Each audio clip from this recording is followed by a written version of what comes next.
오늘도 우리 함께 부활절 인사를 나누겠습니다. 그리스도께서는 부활하셨습니다. 그분은 정말로 부활하셨습니다. 지난 부활주일을 지내고 이런저런 다른 목사님들은 부활주일 설교를 어떻게 선포하셨나 설교들을 살피는 중에 한 교회 목사님이 좀 독특한 발상을 설교에 담아낸 그런 글을 읽었습니다. 빈 무덤을 말할 때 대부분은 여인들이 무덤을 찾았을 때 말했던 것처럼 누가 돌을 옮겼을까를 묻습니다. 그런데 이 목사님은 관점을 바꿔서 누구를 위해 돌을 옮겼을까를 묻고 있었습니다. 부활하신 예수님을 위해서는 그 무덤 문을 막았던 돌을 옮길 필요가 없었을 것이라는 그런 발상에서 누구를 위해서 옮겼을까를 물은 것입니다. 나름 신선한 시도다 하는 생각을 했습니다. 오늘 우리가 함께 읽은 복음서 본문에는 그런 발상, 누구를 위해서 돌을 옮겼을까? 예수님에겐 필요가 없었을 텐데 라는 그 발상을 가능하게 하는 그런 내용이 담겨 있습니다. 제자들이 모두 문을 닫아 걸고 있었지만 예수님께서 그들 가운데로 들어서십니다. 돌문이 예수님을 막을 수 없었던 것처럼 제자들이 닫아 걸었던 문으로는 예수님을 막을 수 없었다는 내용입니다. 그런데 그렇게 제자들을 찾아오신 예수님께서 제자들에게 너희에게 평화가 있기를 하고 인사하십니다. 물론 의례적인 그런 인사로 읽을 수 있습니다. 우리가 그저 안녕하세요, 밥은 드셨어요 하는 인사를 의례껏 하는 인사인 것처럼 그런 말로도 읽을 수 있습니다. 그들은 그렇게 인사해 왔으니까요. 그러나 지금 제자들의 심리 상태를 고려하면 결코 가볍게만 들을 수 없는 그런 인사입니다. 지금 제자들의 상황은 평화와는 거리가 먼 모습입니다. 그들이 문을 모두 닫아건 이유가 바로 유대 사람들이 무서워서였기 때문입니다. 지금 제자들이 두려워하고 있는 것은 직접적으로는 유대인들이었고 심리적으로는 자신들의 앞날에 관한 두려움이었다고 볼 수 있습니다. 먼저 그들은 지금 당황하고 혼란에 빠졌습니다. 갈릴리에서 예루살렘까지 그 먼 길을 함께 오면서 기대했던 일들, 꿈꾸었던 모든 일들이 물거품이 되었기 때문입니다. 가장 높은 곳에 오르실 줄 알았던 예수님이 하루아침에 십자가 형틀에서 죽임당하신 일 앞에서 제자들은 도대체 이게 뭐지? 이게 어떻게 된 일이지? 내가 이러려고 갈릴리에서 여기까지 온 건 아닌데 우리가 예수님에게 속은 건가? 결국 예수님은 메시아가 아니었나? 실망과 낙심으로 허망함과 좌절로 제자들은 혼돈과 두려움에 빠져 있었습니다. 이제 우리는 어떻게 해야 하지? 앞날에 대한 염려로 가득했습니다. 물론 그보다 더 직접적인 두려움은 바로 유대 사람들에 대한 두려움이었습니다. 이제 예수님마저 죽게 했던 저 유대 종교 지도자들이 자신들이라고 그대로 놔둘 것 같지 않았기 때문입니다. 이대로 자신들이 몰려다니다가는 당장이라도 붙잡혀 죽게 될 것이 두려웠기 때문입니다. 그래서 제자들은 문을 모두 닫아 걸고 있었습니다. 그런데 호련히 그들 가운데 나타나신 이 예수님은 그들에게 너희에게 평화가 있기를 하고 인사하십니다. 그 말을 들은 제자들의 마음이 어땠을까요?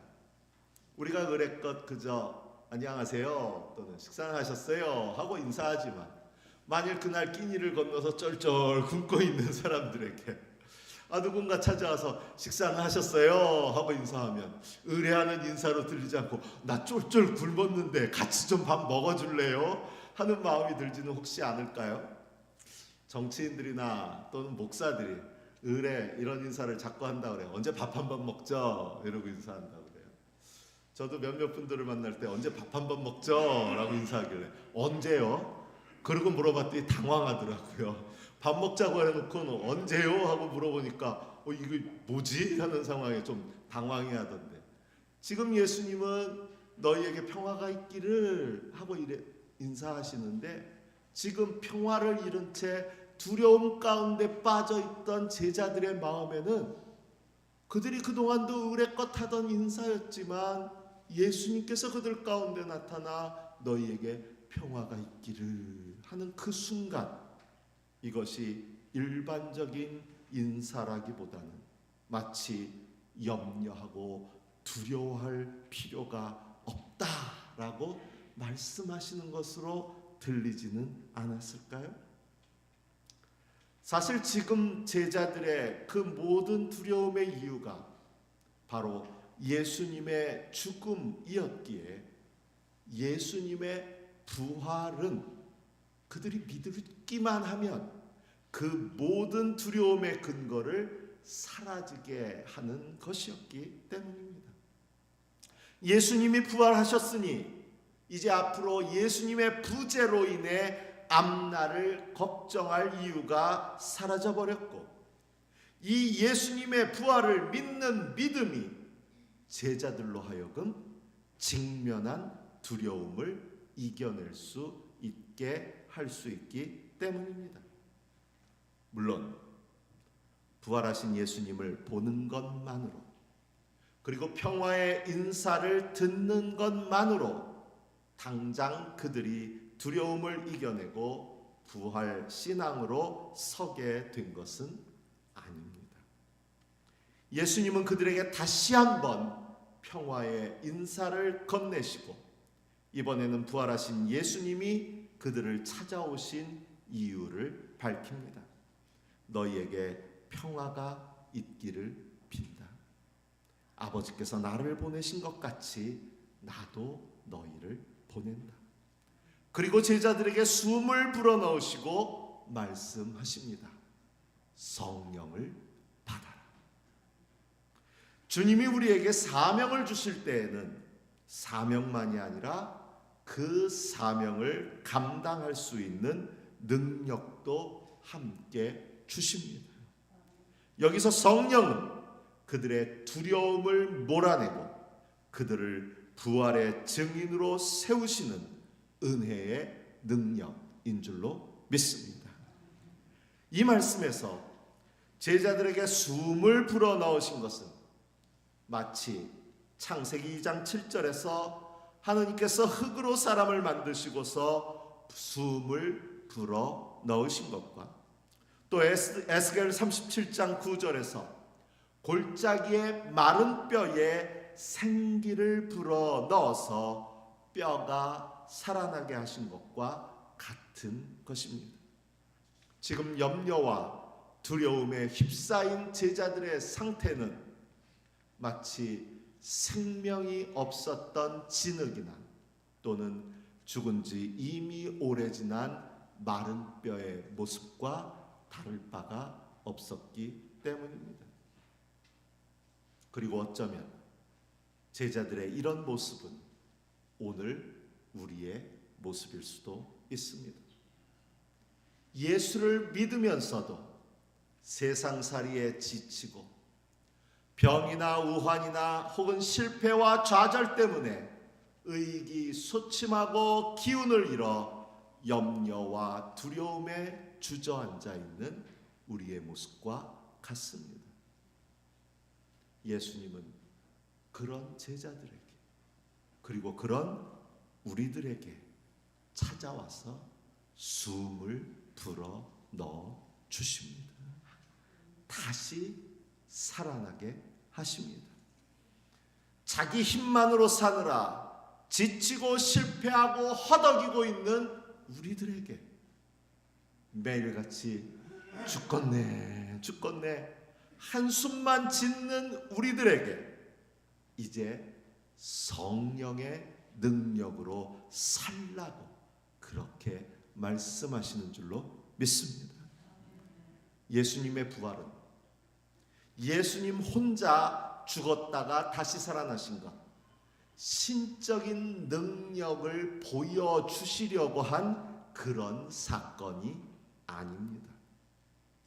예수님의 부활은 우리를 다시 살리시는 능력입니다. 지치고 낙심한 우리에게 새 힘과 새 소망을 주셔서 우리로 하여금 이제 진짜 사는 것처럼 살아가게 하시는 하느님의 은혜입니다. 오늘 사도행전의 말씀은 그처럼 두려움을 이겨내고 평화를, 참 생명을, 부활의 능력으로 살아가는 제자들의 모습을 보여주는 말씀입니다. 유대 사람들이 두려워서 문을 닫아 걸었던 제자들이 이제는 당당히 유대 사람들 앞에 나와서서 부활을 증언하고 있는 모습을 보여줍니다. 이제 그들에게서 두려움에 사로잡혀 있던 다락방 제자들의 모습은 찾아볼 수 없습니다.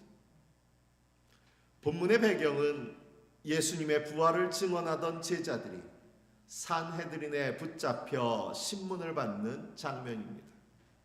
산헤드린은 예수님을 붙잡아 십자가에 매달아 죽였던 유대 실권자들의 기구입니다. 이미 그들은 제자들에게 예수님의 부활을 증언하지 말 것을 경고했는데 제자들이 멈추지 않고 예수님의 부활을 증언하니까 이렇게 붙잡아 온 것입니다. 이제 영락없이 죽게 되었습니다. 그런데 지금 그들의 모습은 주님이 죽음에 내몰리던 그 순간 도망치기 바빴던 그때 그들과는, 그리고 방해 문을 모두 닫아 걸고 유대 사람들이 그들을 붙잡아 갈 것을 두려워했던 그때 그들과의 모습과는 너무나 달라져 있습니다. 사람에게 복종하는 것보다 하나님께 복종하는 것이 마땅합니다 라고 고백하면서 우리는 이 모든 일의 증인이라고 선언합니다.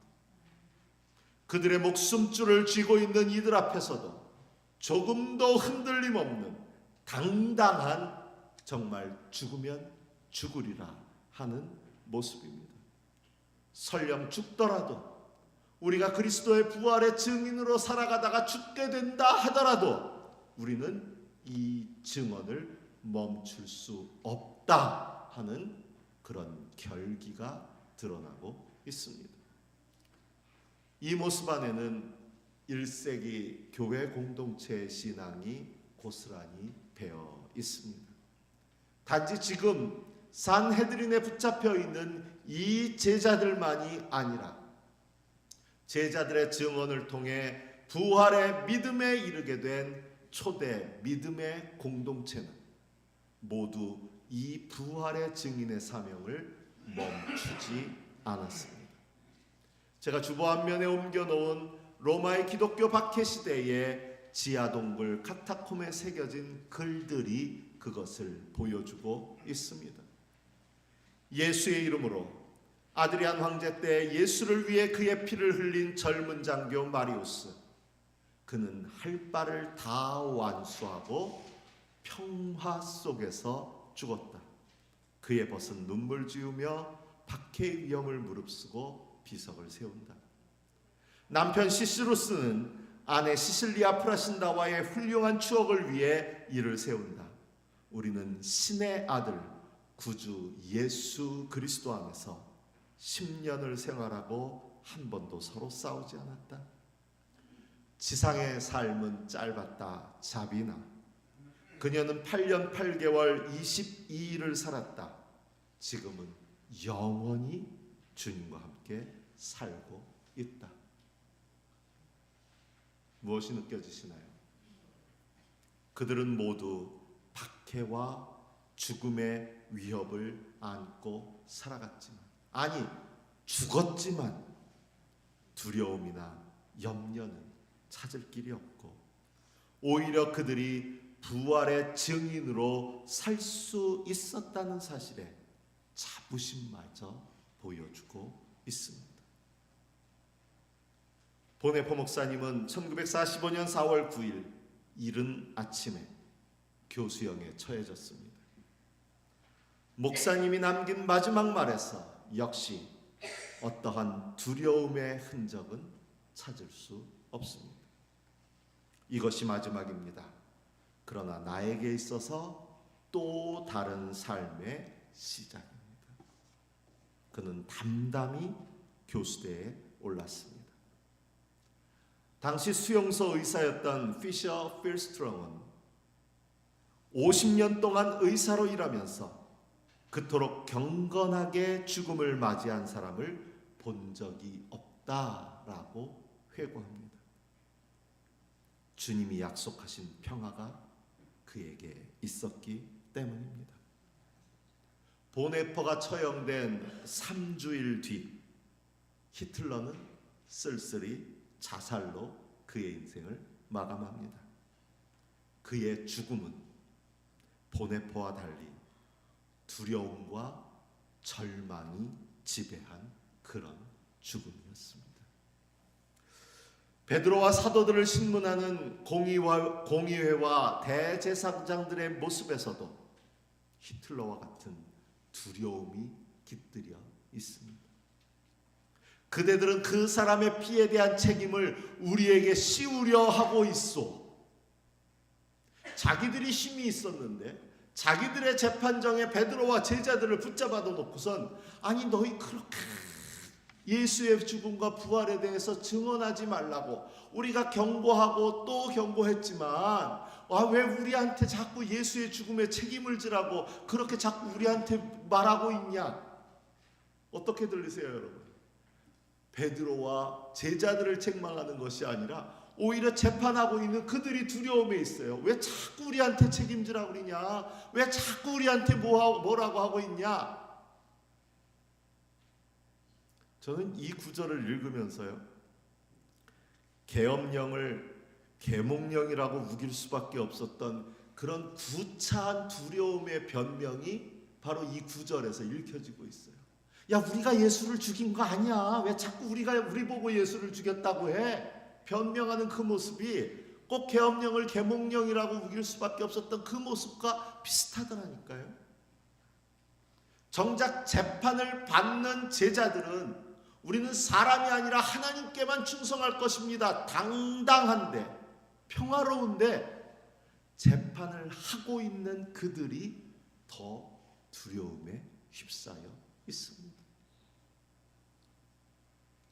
요한계시록을 쓰고 있는 요한도요, 비록 그 자신은 복음을 전했다는 이유로 로마 황제 도미티아누스의 박해를 받아서 그리스 에게해 돌과 황량한 바람뿐인 외딴 반모섬에 유배된 상황이었지만 죽은 사람들의 첫 열매이시오 땅 위의 왕들의 지배자이신 예수 그리스도께서 내려주시는 은혜와 평화 가운데 이 말씀을 기록하고 있습니다.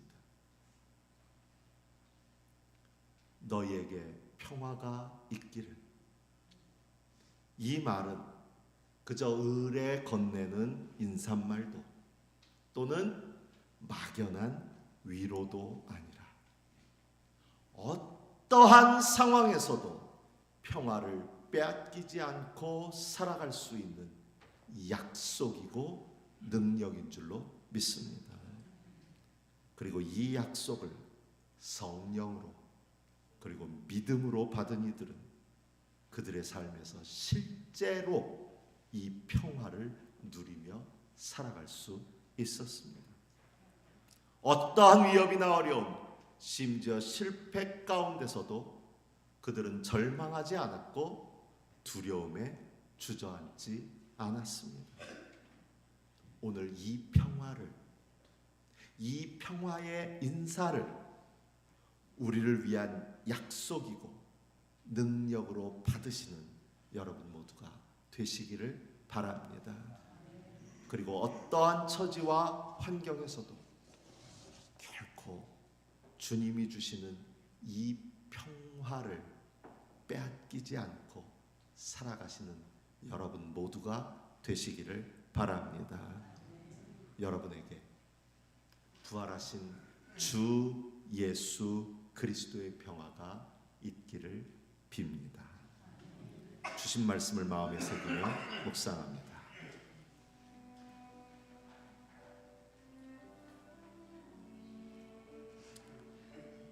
예수께서 와서 그들 가운데로 들어서셔서 너희에게 평화가 있기를 하고 인사말을 하셨다.